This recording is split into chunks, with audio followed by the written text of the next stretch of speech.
High বন্ধুরা, তো নতুন একটা ভিডিওতে চলে আসলাম আমি। আর আজকে অফ ডে, আর অফ ডেতে স্পেশাল কিছু থাকবে বাসায়, সেটাই স্বাভাবিক। তো আজকে কি স্পেশাল থাকতেছে, তো সেটা তোমাদেরকে দেখিয়ে দিচ্ছি স্পেশালটা। তো তোমরা আমাদের সাথে। এই তোমরা এখন এগুলার কি করে নিচ্ছ? আমি এটাকে একটা রুটির মতো বানিয়ে তারপরে সার্কেল আকারে কেটে নেব একটা গ্লাস দিয়ে আমার সুবিধা মতো। আর তোমরা তোমাদের সুবিধা মতো কেটে নিবে। অর্থাৎ তারা এখন এটাকে একটা রুটির মতো তৈরি করে নেবে, দেন এটাকে সার্কেল আকারে কেটে নেবে। তো যার যার সুবিধা মতো সে তার সুবিধা মতো একটা গ্লাস নিছে, গ্লাস দিয়ে এটাকে সার্কেল আকারে তৈরি করে নিছে। আর তোমরা তোমাদের সুবিধা মতো একটা সার্কেল আকার নেবা, যাতে এটা সার্কেল অনুযায়ী কাটা হয়। আর কাটার পরে যাতে এটা তৈরি করতে পারে সেজন্যই মূলত একটা গ্লাস নেওয়া হচ্ছে। তো তোমরা তোমাদের মতো সার্কেল তৈরি করে নেবে। তো আমি তাদের পাশে আছি, আর পাশে থেকে থেকে এটা দেখছি কিভাবে তৈরি করছে। রুটিটাকে খুব সুন্দরভাবে গোল করে নিচ্ছে, আর গোল করার পর তারা গ্লাসটা নিয়ে নিল, আর গ্লাসটা দিয়ে সুন্দরভাবে কেটে নিচ্ছে। তো তোমরাও দেখো কিভাবে কেটে নিচ্ছে। মূলত এই কাটার জন্য মূলত এই গ্লাসটা নেওয়া হচ্ছে। এদিক দিয়ে গ্লাস দিয়ে কাটা হচ্ছে, আরেকজনের প্রসেসিং করছে। সো সেটা তোমাদেরকে দেখিয়ে দিচ্ছি।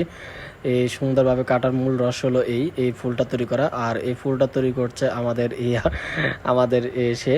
তো সে সুন্দরভাবে ফুল তৈরি করতে পারে। আর এটার মধ্যে এই ফুলটা সার্কেলটার ভিতরে মূলত এগুলা কিমা দিয়ে দিচ্ছে।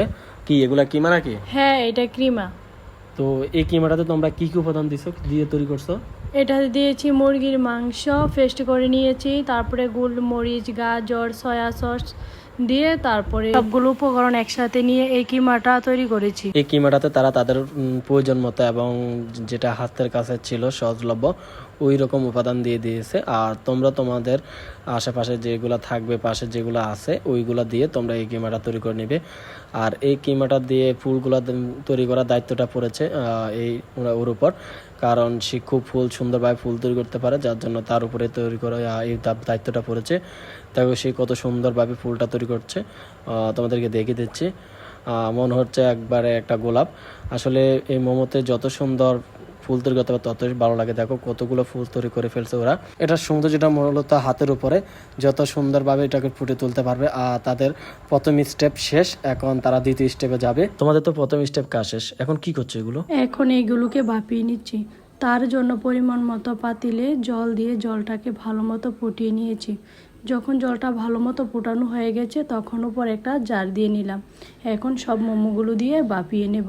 তো তোমরা বুঝতে পারছো কিভাবে মোমো তৈরি করা হয়। তো আমাদের ফাইনালি মোমো হয়ে গেল। তো তোমরা কে কে এই মোমোটা পছন্দ করো অবশ্যই কমেন্টে জানাবে। কার কেমন লাগে সেটাও কমেন্টে জানাবে।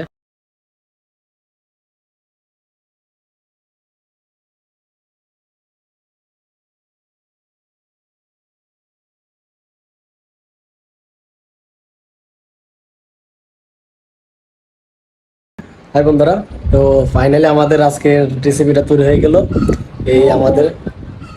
এটা হলো আমাদের আছে ফাইনালি স্পেশাল রেসিপি। তো কিটার নাম মোমো। মোমো তৈরি হয়ে গেল। যাই হোক, আমি নাম জানি না, ফার্স্ট দেখলাম আর আমি তাদের সাথে ছিলাম। আমি কোনো সাথে থেকে তাদের এগুলো দেখলাম আর কি। আর এছাড়া আমার কোনো কাজ ছিল না, কারণ আমি নামও জানি না এটা কীভাবে তৈরি করে সেটাও আমি জানি না।